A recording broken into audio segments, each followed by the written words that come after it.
Kothagudem DCC అధ్యక్షులు పోదెం వీరయ్య అధ్యక్షత శనివారం నిర్వహించిన భద్రాద్రి జిల్లా కొత్తగూడెం నియోజకవర్గ ముఖ్య కార్యకర్తల సమావేశంలో టీపీసీసీ జనరల్ సెక్రటరీ నాగా సీతారాములు పాల్గొన్నారు. డీసీసీ అధ్యక్షులు పోదెం వీరయ్య మాట్లాడుతూ స్థానిక సంస్థల ఎన్నికల్లో పోటీ చేయదలిచిన అభ్యర్థుల నుంచి దరఖాస్తుల స్వీకరణ కార్యక్రమం కొత్తగూడెంలో నిర్వహించామని, ప్రతి జెడ్పీటీసీ నియోజకవర్గానికి 3 సభ్యులను నియోజకవర్గ కమిటీల ద్వారా ఎంపిక చేసి పంపించనున్నట్లు తెలిపారు. ఈ సమావేశంలో TPCC general secretary Motukuri Dharmarao, Bhadradri జిల్లా గ్రంథాలయ చైర్మన్ పసుపులేటి వీరబాబు, టీపీసీసీ సభ్యులు బాలశౌరి,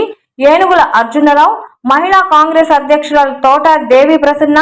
యూత్ కాంగ్రెస్ జిల్లా అధ్యక్షులు చీకటి కార్తిక్, ఎన్ఎస్యుఐ అధ్యక్షులు అజ్మీరా సురేష్ నాయక్, గడిపల్లి కవిత, కొత్వాల్ శ్రీనివాస్, మండే వీర హనుమంతరావు, కోనేరు చిన్ని, ఎడవల్లి కృష్ణ, బిక్కసాని నాగేశ్వరరావు, గడిపల్లి కవిత, ఐఎన్టీయూసీ నాయకులు జలీల్, మొహమ్మద్ ఖాన్, రామ్ లక్ష్మణ్, గద్దల రమేష్, నూకల రంగారావు తదితరులు పాల్గొన్నారు.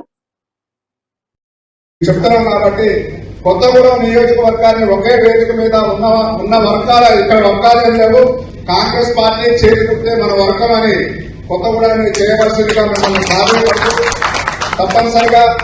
వచ్చే జడ్పీటీసీ, ఎంపీటీసీ ఎలక్షన్ లో, సర్పంచ్ ఎలక్షన్ లో కాంగ్రెస్ పార్టీ ఇక్కడ విజయడంగా మోగిస్తుందని,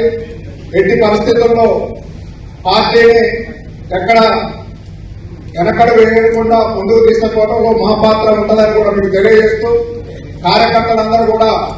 ఒకరోజు వెనక ముందైనా మనం కూడా ఎలాంటి సిచ్యువేషన్స్ వచ్చినా పొత్తుల్లో భాగంగానే ఇంకొకటి కానీ రిజర్వేషన్ల భాగంలో ఎక్కడికైనా రాకపోయినా కానీ ఎవరు అధైర్యపడకుండా కష్టపడ్డాలని, పార్టీ అభివృద్ధిని కోరుకున్న వాళ్ళని పార్టీ తప్పనిసరిగా గుర్తిస్తుందని మీ అందరూ కూడా తెలియజేస్తూ,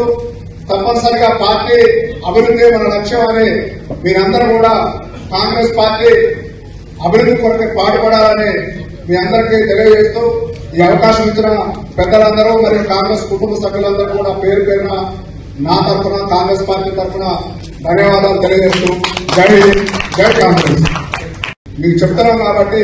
కొత్తగూడెం నియోజకవర్గాన్ని ఒకే వేదిక మీద ఉన్న